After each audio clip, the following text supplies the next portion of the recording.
Usually when we talk about measuring the health of the economy, there's this underlying expectation of precision, like it's engineering or something. Right, like it's a science. Yeah, exactly. You look at the GDP print or the monthly jobs report or the consumer price index, and it feels like looking at an X-ray. Well, that's a good way to put it. Right. It shows that crisp white line, and the economist on television just points at the chart and declares, there it is, the economy is expanding or contracting. Up or down, black and white. Yeah, up or down. It feels clean, comforting even, because we like our economic reality to be visible, perfectly categorized in a neat little spreadsheet.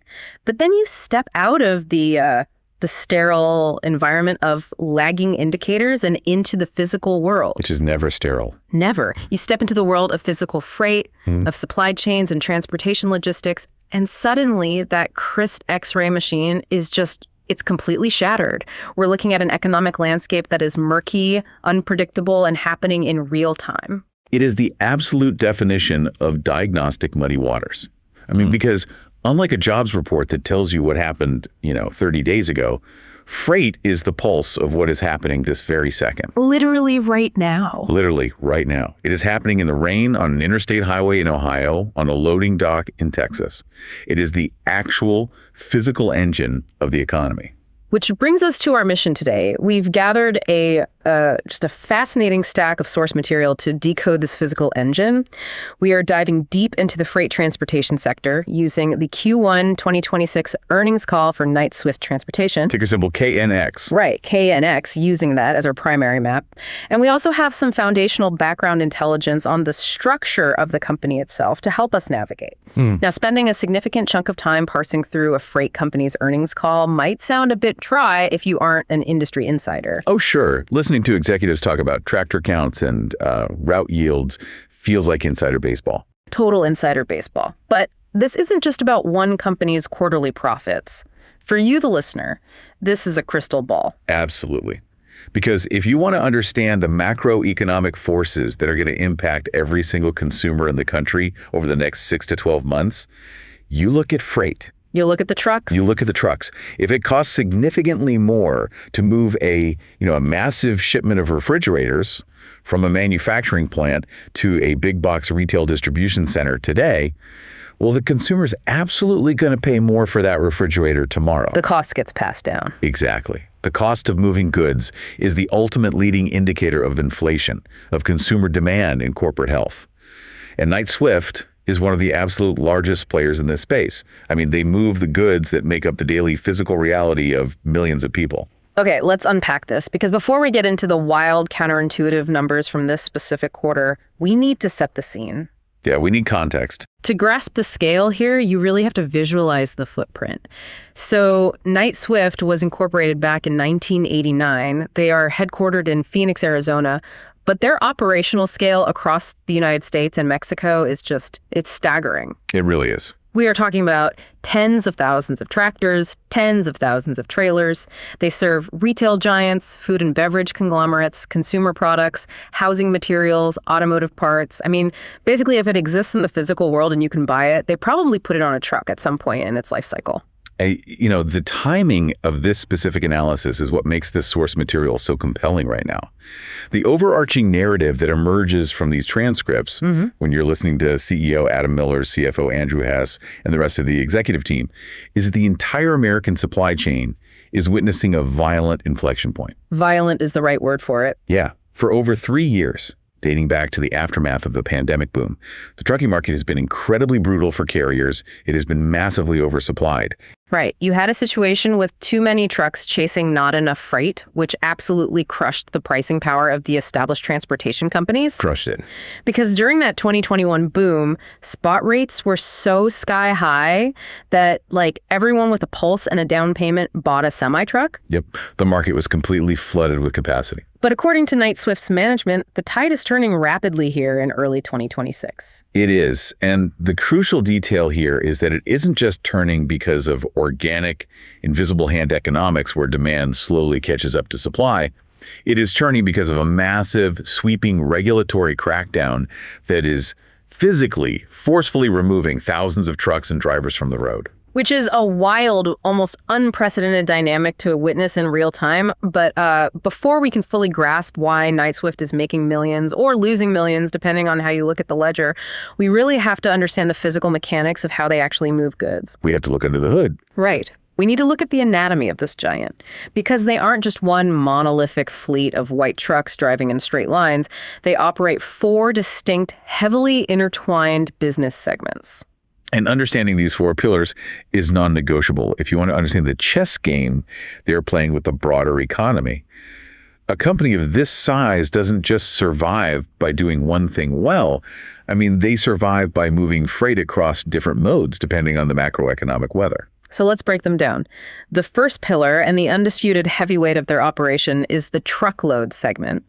In the industry, they also call this one-way or over the road. Right. When you picture a massive semi-truck rolling down Interstate 80, this is what you're picturing. It involves irregular routes, dedicated fleets assigned to specific large customers, refrigerated trailers keeping your supermarket produce cold, and flatbeds carrying steel beams for construction.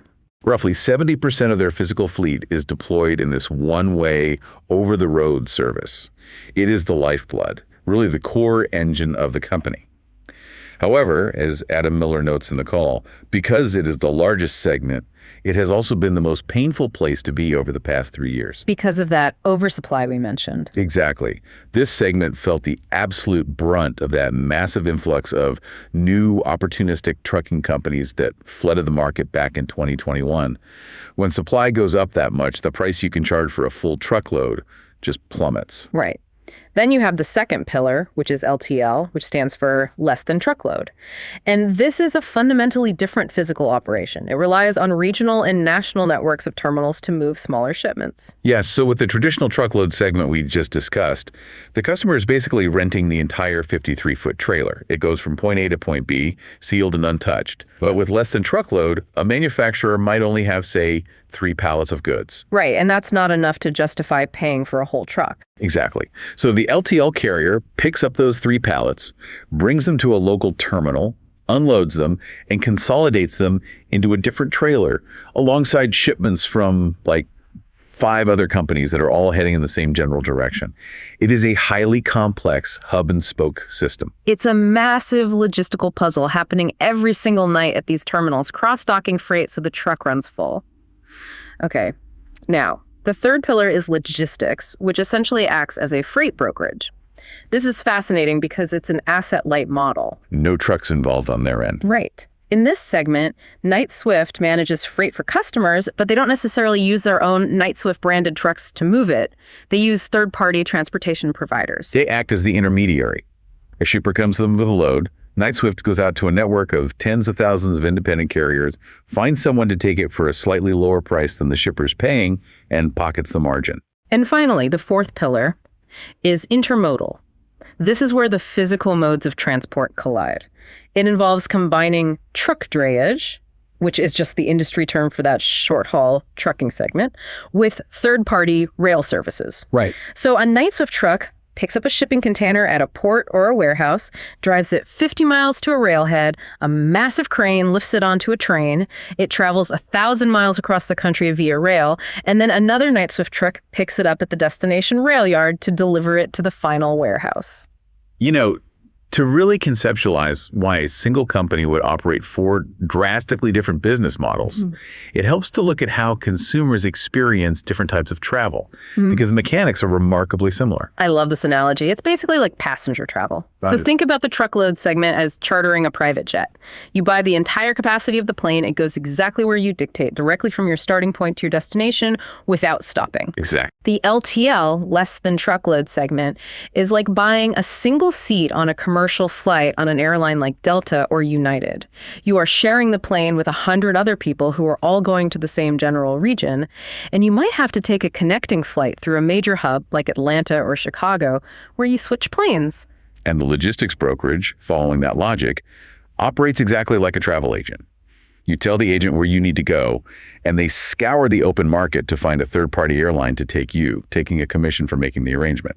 But you never actually fly on an airplane owned by the travel agent. Right. And intermodal is like taking an Uber to the Amtrak station, riding the train from New York to Chicago, and then taking another Uber from the station to your hotel. You are seamlessly linking different modes of transit to optimize for cost over speed. The strategic rationale for building this complex multimodal matrix is to create a massive flywheel effect.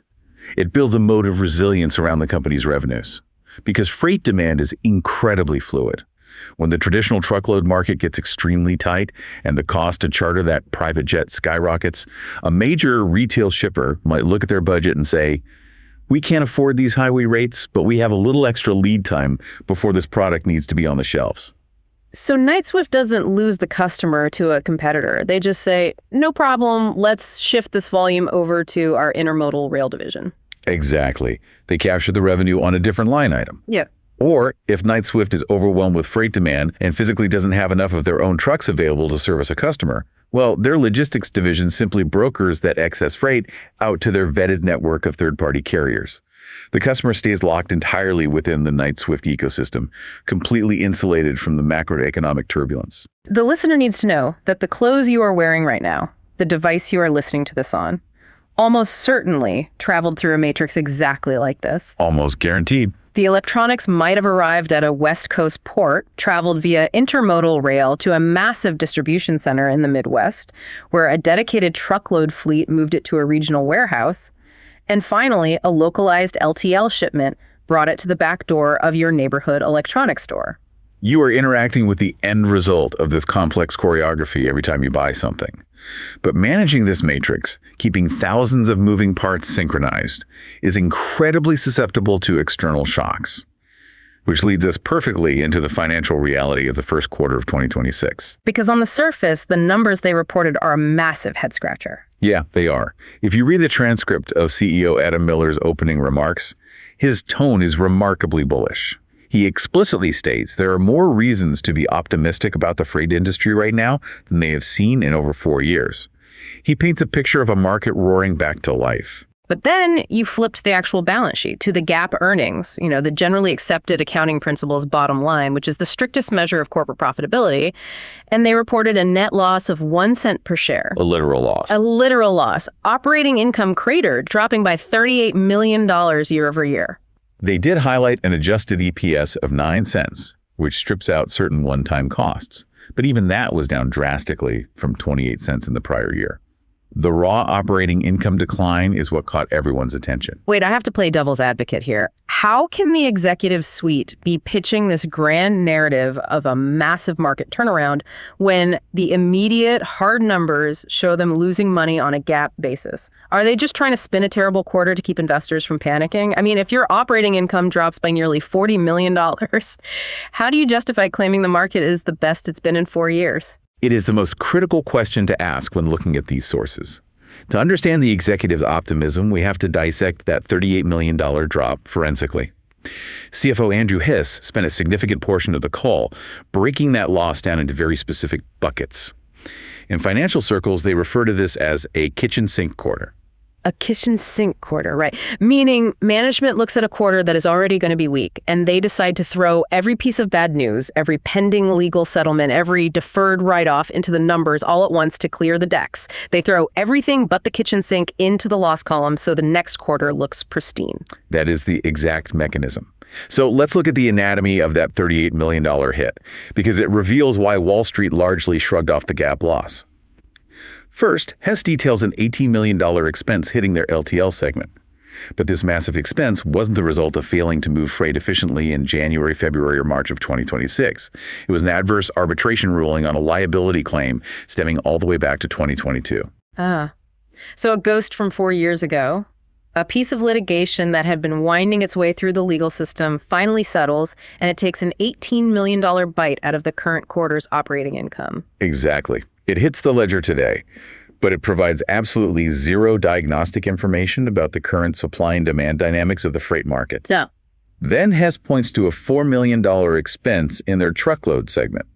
This is an adverse decision regarding a tax reimbursement dispute in Mexico, again, for prior tax years. Another ghost from the past. So if we do the math, that is $22 million of the $38 million drop entirely accounted for by old legal and tax issues that just happened to finalize and hit the books in Q1 of 2026. Right. And the final major bucket they identify is an estimated $12 to $14 million net negative impact from severe winter weather disruptions in January, combined with sharply rising diesel fuel prices. Now, that piece is fascinating to me because while lawsuits and taxes are paper ghosts, weather is the visceral, physical reality of the trucking business. I want to spend a minute dissecting this because seeing a number like $12 to $14 million lost just to snow and ice in a single month is staggering to a layperson. How exactly does bad weather cost a trucking company tens of millions of dollars? Like, I get they have to slow down, but $14 million. Well, it creates a catastrophic cascade effect across the entire network. When severe winter weather hits, particularly when it hits regions like the Southeast that lack the infrastructure to clear roads quickly, the physical movement of goods simply grinds to a halt. The immediate impact is that thousands of trucks are physically stranded at truck stops or on the side of the highway. And a stranded truck is an incredibly expensive asset just sitting there. Worse than sitting, it's idling. To keep the driver safe and warm, the engine has to run. Idling burns diesel fuel at an alarming rate. And remember, fuel prices were sharply rising during this exact window. So you have thousands of tractors burning expensive diesel without generating a single cent of revenue because the wheels aren't turning. Wow. But the bleeding doesn't stop when the snow melts, right? There's a domino effect on the schedule. Oh, the scheduling disruption is where the real financial damage occurs. The modern supply chain operates on incredibly tight delivery windows, known as dock appointments. If a night Swift driver misses their Tuesday morning unloading slot at a major distribution center because they were stranded in a blizzard, they don't just get to roll up on Wednesday morning and unload. That Wednesday dock schedule is already completely booked with other trucks. The stranded driver loses their place in line, so what happens? Do they just sit in the parking lot? Often, yes. The truck might sit for 3 days waiting for a new slot to open up. During those 3 days, the truck is generating zero revenue. The driver is incredibly frustrated because they're often paid by the mile, and the next 3 subsequent shipments that specific driver was scheduled to pick up later in the week have to be canceled or reassigned. Total nightmare for dispatch. Yeah, the dispatcher has to scramble to find other trucks to cover the domino of missed loads. The entire network seizes up and efficiency plummets. And so the $12 to $14 million represents the pure friction of that cascading failure. Exactly. In this specific quarter, they noted the weather hit the Southeast and Midwest heavily, regions where Night Swift has massive freight density. But crucially, just like the old lawsuits, winter weather is a temporary anomaly. As Andrew Hess pointed out, you don't expect January blizzards to reoccur in May. Right. If you strip out the 2022 arbitration, the Mexico tax dispute, and the January ice storms, the core operational performance of the business looks entirely different. It reveals an underlying strength that the raw GAAP numbers obscure. And to really understand how analysts view that underlying strength, we need to dive into a specific financial metric that dominates this earnings call. If you want to understand the economics of freight, you have to understand the OR, the operating ratio. Okay, let's break down the OR, because to anyone outside of transportation, it sounds like arcane financial jargon, but it's actually an incredibly intuitive way to look at a business. It is. The operating ratio is the ultimate pulse check for a transportation company's efficiency. It represents total operating expenses as a percentage of total revenue.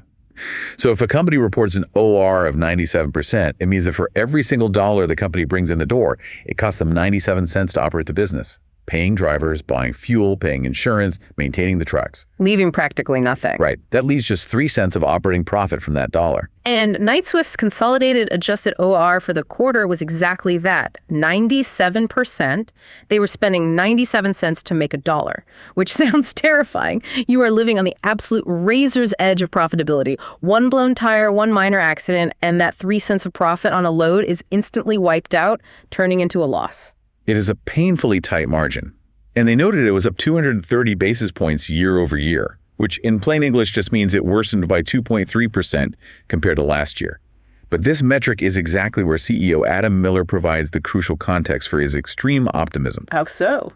Well, he states clearly that in a normalized freight market, what they call a mid-cycle environment where supply and demand are balanced, their truckload business does not operate at a 97 OR. Historically, they operate in the mid-80s. Let's pause and do the math on that because the implications are massive. Mid-80s, let's say an 85 OR. That means it only costs them 85 cents to make a dollar, leaving 15 cents of pure operating profit. The difference between a 97 OR and an 85 OR is astronomical. It's huge. If your profit margin goes from 3 cents on the dollar to 15 cents on the dollar, your profitability doesn't just improve incrementally, it multiplies by a factor of 5.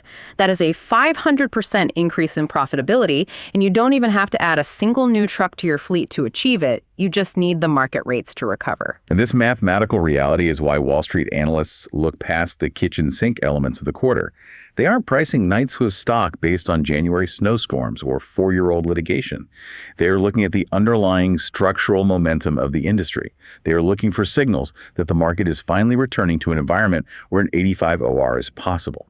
And according to the executives on this call, that structural shift began happening violently at the end of the first quarter. I love that phrasing, violent shifts, because it sets up the next major chapter of our deep dive perfectly.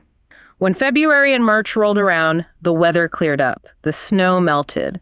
Historically, when severe weather clears, the supply chain unsticks, the stranded trucks get back on the road, and spot prices immediately drop back down as capacity floods back into the market. But that didn't happen this year. No, it didn't.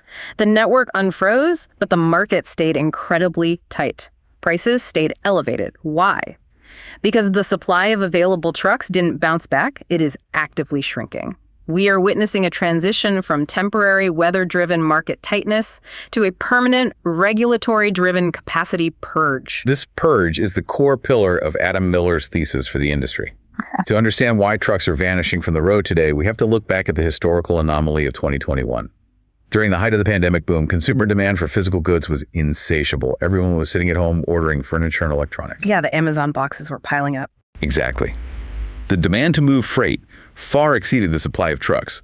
Consequently, spot rates, which is the price to move a single load on the open non-contract market, skyrocketed to historic highs. It created an absolute Wild West scenario in the trucking industry. Anyone with a commercial driver's license, a rudimentary business plan, and enough cash for a down payment could buy a used tractor and practically print money. The source material repeatedly refers to the influx of what they call chameleon carriers. This is a deeply descriptive industry term. A chameleon carrier is a small, opportunistic operator, often severely undercapitalized.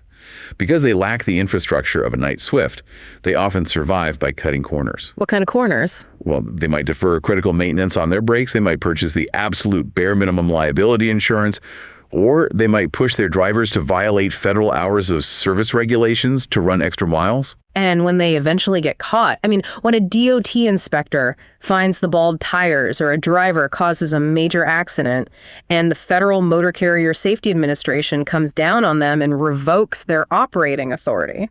They utilize the chameleon tactic. They simply shut the doors of ABC Trucking on a Friday afternoon. Over the weekend, they paint a brand new DOT operating number on the side of the same truck, register under a spouse's name as XYZ Logistics, and reopen for business on Monday morning.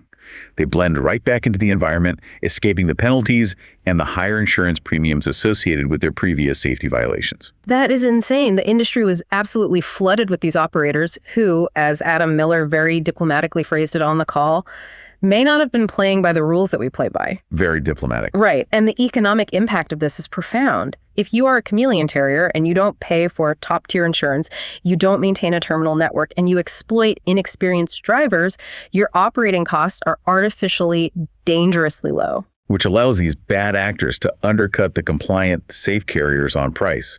They drove the spot market rates into the ground, pulling contract rates down with them, and plunged the entire freight industry into a multi-year slump. It was a race to the bottom, fueled by non-compliance. But the sources indicate that the party is officially over. The transcripts detail a multi-pronged, highly aggressive crackdown currently being executed by the FMCSA and the Department of Transportation. And this isn't just bureaucratic posturing or proposed legislation. It is happening physically right now in the early months of 2026, and it is actively forcing thousands of trucks off the highway. We need to walk through the specific mechanisms of what the government is doing. The regulatory dragnet is extensive. The first major mechanism is the aggressive identification and revocation of improperly issued non-domiciled commercial driver's licenses, or CDLs. Let's explain how the CDL loophole actually works, because it's a massive blind spot in highway safety. Yeah, the loophole allowed individuals to bypass strict state-level testing. An individual residing in a state with rigorous CDL testing requirements, say New York or California, would essentially rent an address or use a shell company in a state known for extremely lax testing standards. Wow. Yeah, they would obtain a non-domiciled CDL from that lax state without ever actually living there, bypassing the rigorous safety vetting required by their true home state. The DOT is now cross-referencing databases, finding these fraudulently obtained licenses, and invalidating them. Instantly, that driver can no longer legally operate a truck. And hand in hand with revoking the licenses, the government is systematically shutting down non-compliant CDL training schools. And we aren't talking about legitimate trade schools here. The industry had developed a shadow economy of schools that were essentially diploma mills for commercial drivers. Right. A federal requirement dictates that a new driver must complete a specific number of behind-the-wheel training hours before taking the CDL exam. These shadow schools would take a fee, put the student in a truck for perhaps a tenth of the required hours, and then self-certify to the federal government that the student had completed the full curriculum. It's terrifying. They were churning out commercial drivers who fundamentally did not know how to safely handle an 80,000-pound vehicle in traffic.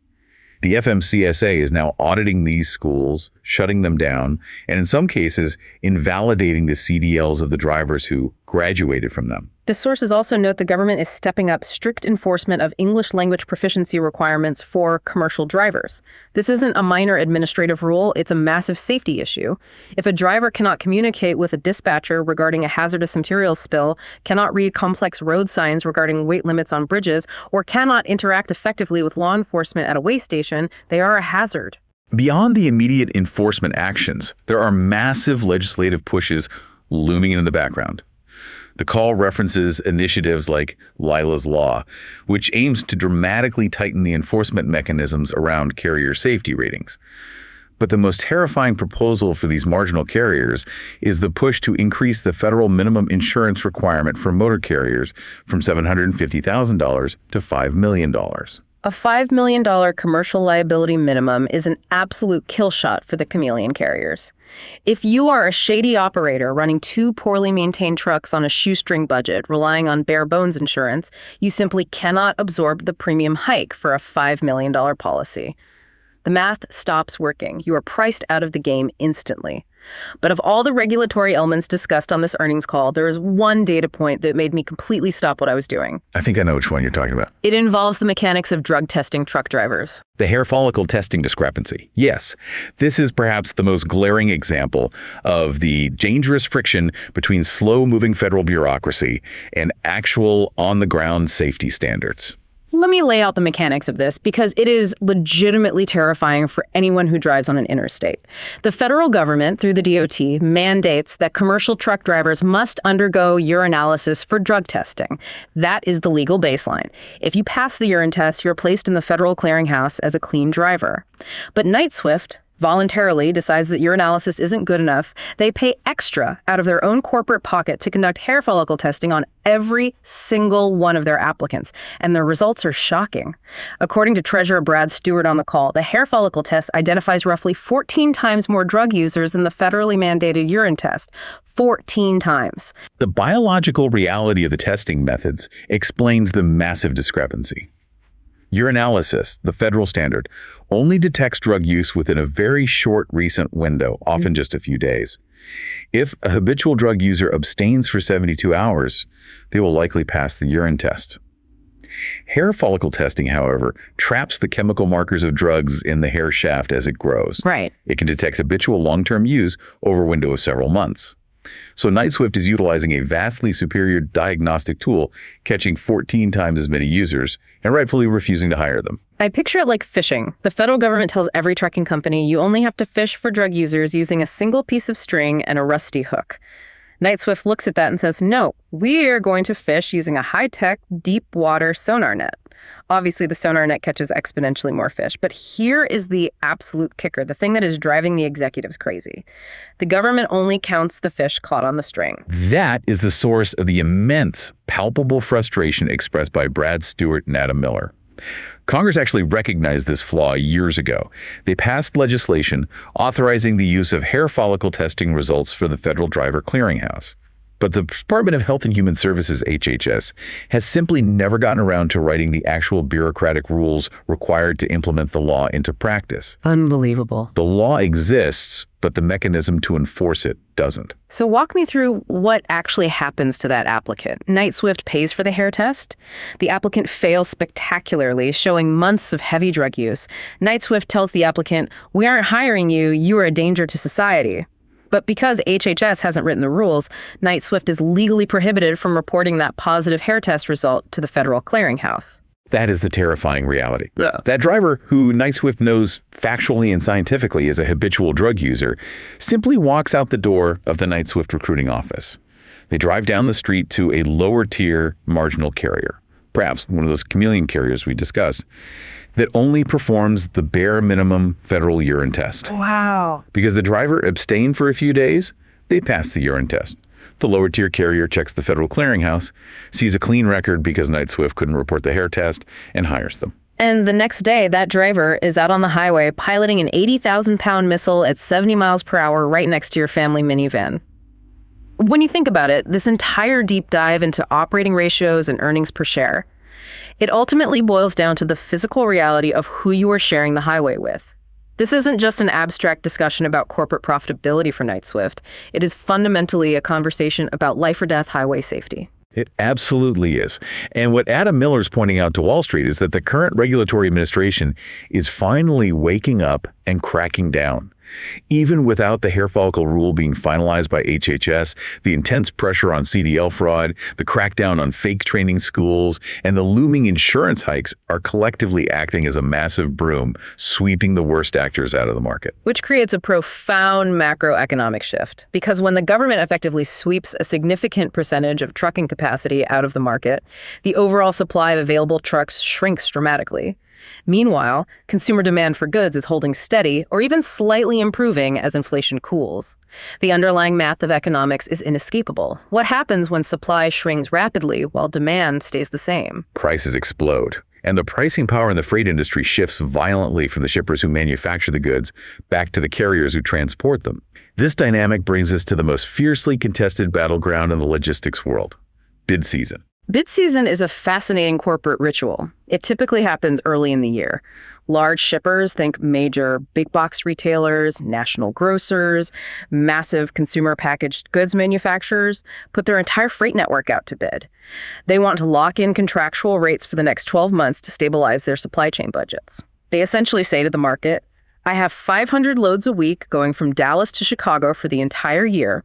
Which carrier will give me the best guaranteed price to secure that capacity?" The tone in this earnings call regarding the current bid season is one of pure, unadulterated confidence from Knight-Swift. The speed at which the market has turned is remarkable. Listen to the timeline Adam Miller lays out.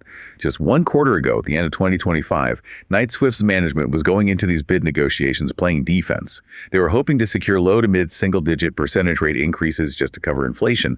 But now, in the first quarter of 2026, their posture has completely inverted. Totally inverted. They are walking into those same rooms, targeting high single to low double-digit rate increases. That is a massive, aggressive jump in pricing expectations in a span of just 90 days. Here's where it gets really interesting. And the craziest part is they're actually getting it. Miller noted that they aren't even waiting for contracts to expire. They are reviewing business that isn't currently up for bid, looking at contracts they signed 6 months ago, going to the customers whose rates are now deemed below market, and demanding immediate mid-cycle price adjustments. And the shippers are swallowing the pill and agreeing to pay more. Why? Because the alternative is terrifying for a logistics manager. The alternative is going to the spot market, where prices are rocketing past contract rates. The terminology the executives use on this call exposes the sheer panic starting to bubble up within the shipping community. The sources frequently mention 2 specific phenomena happening right now in the market: turnback bids and mini bids. Defining these terms is crucial because they are the ultimate proof of how fast the ground is shifting beneath the shipper's feet. Let's explore the mechanics of a turnback bid, because it sounds like a carrier simply reneging on a deal. Essentially, yes, but it's a standard mechanism in a volatile market. Let's say a month ago, Carrier A wins a contract to move a shipper's freight from Atlanta to Miami at a rate of $2 a mile. They sign the paper. Over the next 30 days, the regulatory crackdown intensifies, marginal carriers go bankrupt, and trucks leave the market. Suddenly, the going rate on the open spot market for that exact same lane jumps to $2.40 a mile. Carrier A looks at their contract for $2, calls the shipper, and simply rejects the freight. They turn it back. They say, "I'm sorry, I cannot and will not service this freight at the rate we agreed to last month because the open market is paying 40 cents more per mile." So the carrier just walks away. They deploy their trucks to the more lucrative spot market, leaving the shipper holding the bag, staring at pallets of freight sitting on a loading dock with no truck coming to pick it up, which leads directly to the second phenomenon, the mini bid. Right. The shipper is now in crisis mode. They have stranded freight. Their carefully constructed routing guide, which is essentially a prioritized list of contracted carriers they call in order, has completely disintegrated because every carrier on the list keeps rejecting the loads at the old prices. So the shipper is forced to issue a mini bid. This is a frantic off-cycle emergency auction pushed out to the market just to secure immediate capacity to keep their supply chain moving. And Adam Miller specifically points out a crucial psychological shift happening within these mini bids. He says that over the past 3 years, shippers would occasionally issue mini bids opportunistically, trying to sniff out even deeper discounts from desperate carriers. But today, they are issuing them out of pure, unadulterated need. They just need a truck to show up. There is a specific quote from the transcripts that highlights just how deep this panic goes. The executives note that major shippers are already initiating discussions with Knight-Swift about securing capacity for peak season. Peak season being the massive surge in freight volume in Q3 and Q4 leading up to the holidays. Yes. Why are logistics managers at massive retailers suddenly begging for peak season capacity guarantees in the first quarter of the year? That's the equivalent of buying your Thanksgiving turkey in April. It makes no sense unless they are terrified of what November will look like. It reveals the deep, lingering psychological scarring from the 2021 supply chain crisis. The people running logistics at these massive retailers remember exactly what happened when capacity vanished overnight. They remember the empty store shelves, the delayed product launches, the lost revenue. For 3 years, those same shippers held all the cards. They relentlessly beat carriers down on price during negotiations because trucks were plentiful. But now, they're watching the spot rates rocket upward. They see the deep discounts evaporating. I see the writing on the wall. They do. They are doing the math. They realize that if they don't lock in premium asset-based carriers like Knight-Swift right now, even if it means paying a double-digit rate increase today, they will be left entirely stranded at the altar in November when the holiday freight volume hits. They are essentially paying a premium today as an insurance policy against a Q4 catastrophe. And the sources specifically highlight that shippers are drastically changing who they want to do business with. They are highly favoring asset-based relationships over pure brokers right now. When the market is tight, a shipper wants to sign a contract with a company like Knight-Swift that physically owns the 40,000 trailers and employs the drivers. They want the certainty of steel and rubber, rather than relying on a pure broker who just promises to try and find a truck on the open market. Which serves as a perfect transition to look at how this tectonic shift in the industry is forcing evolution far beyond the highway. The core truckload segment is feeling the heat and driving the rate increases, but the rippling effects of this chaotic market are fundamentally altering how Knight-Swift operates its other divisions, particularly logistics and the LTL segment. Let's focus on the logistics division, their brokerage arm, because this is where the consequences of those chameleon carriers we discussed earlier really come home to roost in a terrifying way. I was reading through the operational metrics for the logistics segment, and one statistic jumped off the page. It's almost unbelievable. Knight-Swift's logistics division aggressively, intentionally cut the number of third-party carriers they use in their network by 30% since the start of the year. 30%. It is a stunning, self-inflicted purge of their own supply chain capacity. Remember the business model. A logistics division makes money by matching shippers with third-party carriers. The more carriers you have in your digital network, the easier it is to cover a load and collect a margin. To willingly excommunicate nearly a third of your entire capacity network in a single quarter is a drastic, incredibly painful maneuver. Why on earth would a brokerage willingly kneecap its own supply? I mean, if you cut 30% of your carriers, you can't move as much freight. They did it for 2 reasons, both tied to the darker criminal side of the freight industry right now. The explosion of organized cargo theft and shady carrier practices like double brokering. Let's talk about the mechanics of cargo theft, because I think the average person pictures something out of a movie. Someone with bolt cutters swiping a television off the back of a parked truck at a dark rest stop. But what Knight-Swift is fighting isn't petty theft. It is highly sophisticated, organized digital crime. The industry has seen a massive, highly organized surge in digital identity theft. Criminal rings have learned how to exploit the anonymity of digital freight load boards. Here's how it works. A criminal syndicate identifies a legitimate trucking company. They steal their DOT number and their digital identity. They log onto a load board, acting as that legitimate carrier, and book a highly lucrative load from a broker like Knight-Swift, say, an entire trailer full of expensive copper wire or pharmaceuticals. They're impersonating a real trucking company. Exactly. Then they take that load and double broker it.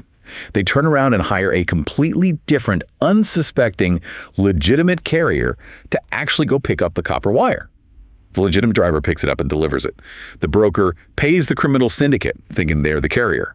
The criminal syndicate pockets the money and vanishes, leaving the actual driver completely unpaid. That is wild. Or, in the worst-case scenario, the criminal syndicate hires a complicit driver, they pick up the copper wire, redirect the truck to a shadow warehouse, unload the freight, and the entire shipment disappears forever.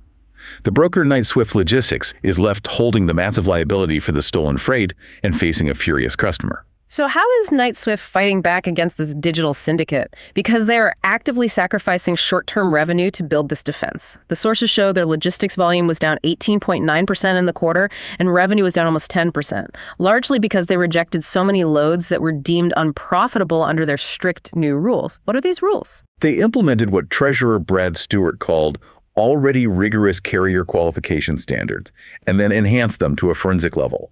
They were no longer just checking if a DOT number is active. They're looking at how long a carrier has been in continuous operation to weed out the weekend pop-up chameleon carriers.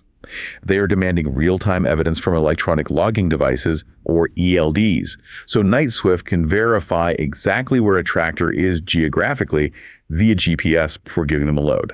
And crucially, Adam Miller pointed out the biggest, most dangerous blind spot in the entire brokerage industry.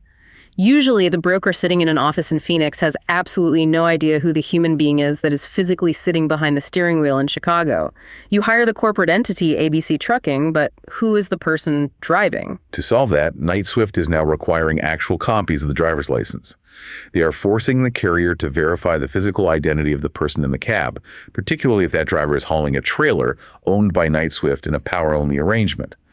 They are building a digital and physical fortress around their customers' freight. It is incredible operational discipline. They're looking at the market and saying, we would rather lose money today by shrinking our volume and taking a 10% revenue hit than expose our customers to the risk of organized fraud. The long-term strategic play here is obvious. By building this premium, ultra-secure, fraud-free network of vetted carriers, they are creating a bespoke product.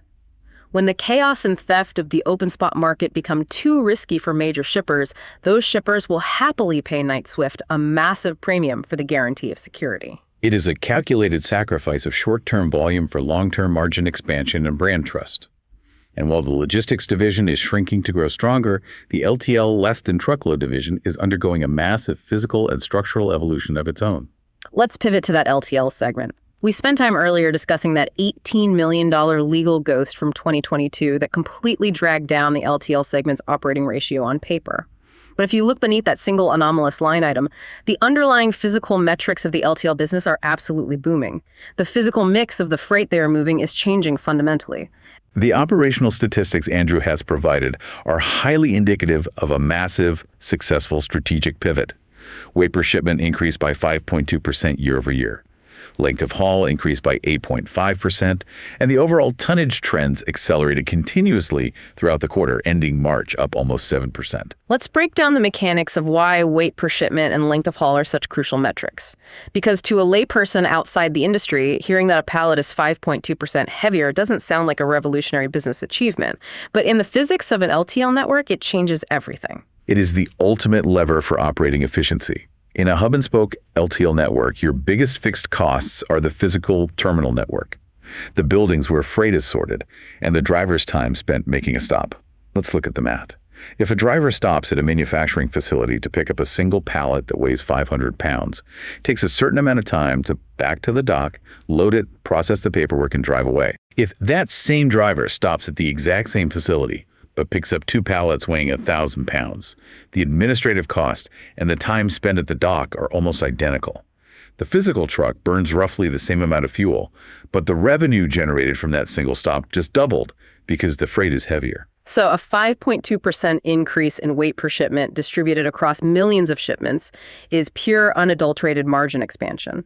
The trucks are running denser, the terminals are processing more revenue-generating weight for the same fixed labor cost, and the length of haul going up 8.5% is equally massive. Adam Miller explicitly stated what this shift in length of haul signifies. Knight-Swift is actively transitioning its LTL footprint from a series of regional networks to a true cohesive national network. They are bringing on more massive industrial customers who require long-haul heavy freight moving across the country rather than just moving light retail consumer goods between neighboring states. I picture it this way. The old regional LTL model is like a business delivering a few local pizzas on a moped. It keeps you busy, but the revenue ceiling is low. The new national model they're building is like handling massive interstate catering orders in a specialized refrigerated van. The local pizza delivery is fine, but the interstate catering is where the massive margins live. They are leveraging the huge terminal network they've acquired over the years to handle bigger, heavier, longer freight. They are metamorphosing into a national LTL powerhouse. And managing that transition requires intense operational discipline, which they seem to be executing on, noting specific improvements in variable wage per shipment and dock efficiency. But consider the broader picture. As Knight-Swift successfully pushes rates up across all these divisions, truckload, LTL, intermodal, and as the freight volumes start flowing back into their network, a new, massive physical bottleneck emerges. And this bottleneck brings us to the final, perhaps most critical chapter of our analysis, the looming war for drivers. Because the physical reality of the transportation business is inescapable. You can have all the high-paying freight contracts in the world, you can have the most advanced AI routing software, you can have a massive terminal network, but if you don't have a human being sitting in the cab holding the steering wheel, the truck does not move. The revenue is zero. Adam Miller phrased the eternal dilemma of trucking perfectly on the call. He said, "In our industry, you either have drivers or you have loads. Rarely do you have both." It's a constant, agonizing seesaw. For the last 3 years, carriers had an abundance of drivers sitting around waiting for loads that didn't exist. Now, the seesaw is tipping violently toward having an abundance of loads with no one to drive them. To understand how Knight-Swift is preparing its arsenal for this impending labor war, we have to examine a major corporate acquisition they made recently, U.S. Express. The acquisition and subsequent integration of U.S. Express is a fascinating case study in brutal, necessary operational turnaround. When Knight-Swift bought them, it was widely known that U.S. Express was struggling mightily. Their operational cost structure was bloated, their safety metrics were lagging the industry standard, and crucially, their freight mix was highly unstable and unprofitable. Let's look at that freight mix, because Adam Miller noted a staggering statistic. At the time of the acquisition, an unbelievable 40% of U.S. Express's loads were coming from third-party brokers. 40%. If you are a massive asset-based carrier relying on brokers for almost half of your business, you have absolutely no direct relationship with the actual manufacturer or shipper. You are at the absolute mercy of the spot market's volatility. You are essentially taking whatever low-paying scraps the brokers decide to throw your way. It is fundamentally not a sustainable business model for a carrier with thousands of expensive tractors. So Knight-Swift stepped in and initiated a painful but necessary restructuring. They aggressively shed thousands of unprofitable tractors from the U.S. Express fleet. They intentionally, deliberately shrank the physical size of the business to save its profit margins. And an analyst on the earnings call actually challenged this strategy. They asked Miller, hey, you shed a few thousand tractors over the last year. Now that the market is finally turning upward and rates are rising, doesn't that hold back your upside? Don't you wish you had kept those trucks around to capture these new high rates? Miller's defense of the decision was resolute and illuminating. He explained that you don't acquire a struggling company just to hold on to its bloated, unprofitable capacity and hope the market bails you out. They had to go in with a scalpel, strip away the highly volatile brokered freight, and force the sales team to secure direct relationship loads with major shippers. But more importantly than fixing the freight mix, they had to completely overhaul the human element. They completely rewrote the hiring standards at U.S. Express to prioritize safety and quality over sheer driver volume. And this overhaul leads directly to what we can call the safety dividend. CFO Andrew Hess brought up a metric that proves the turnaround is actually working on the ground. He cited the CSA Crash Basic, which stands for Compliance, Safety, Accountability.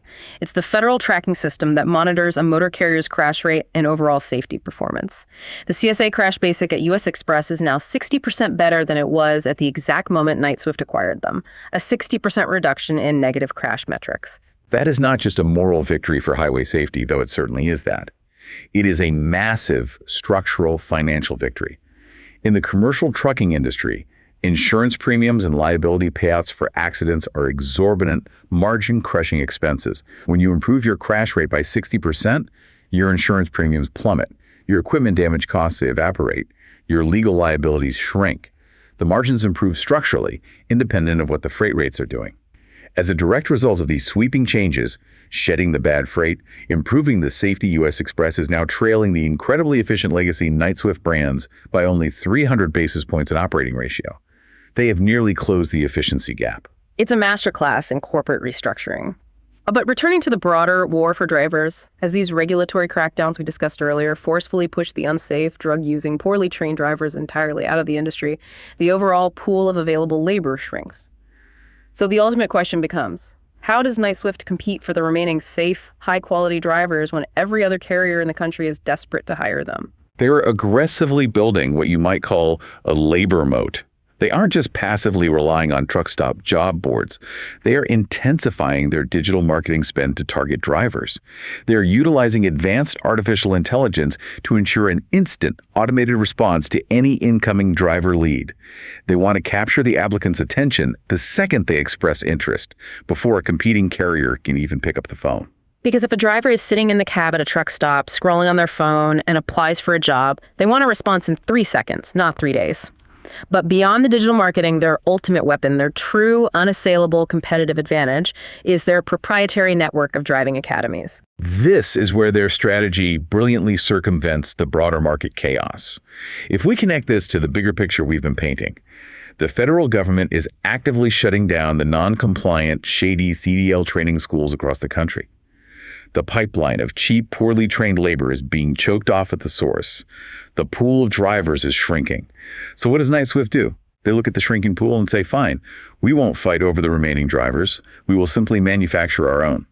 By relying heavily on their own intensive training academies across all their brands, Swift, Knight, and now bringing that exact same capability to the U.S. Express terminals, they bypass the tainted pool of drivers entirely. They take raw recruits who have never driven a truck. They train them from day one to Knight-Swift's own exacting safety standards.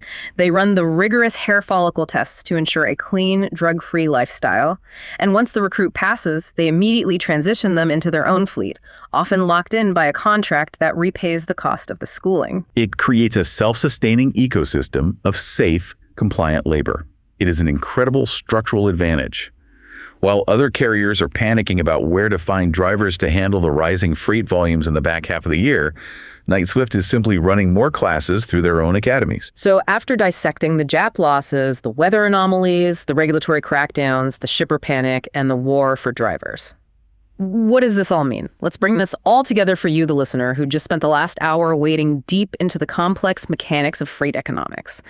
The massive overarching takeaway from this entire stack of source material is that the great freight recession of the past 3 years is officially, finally ending. It is ending.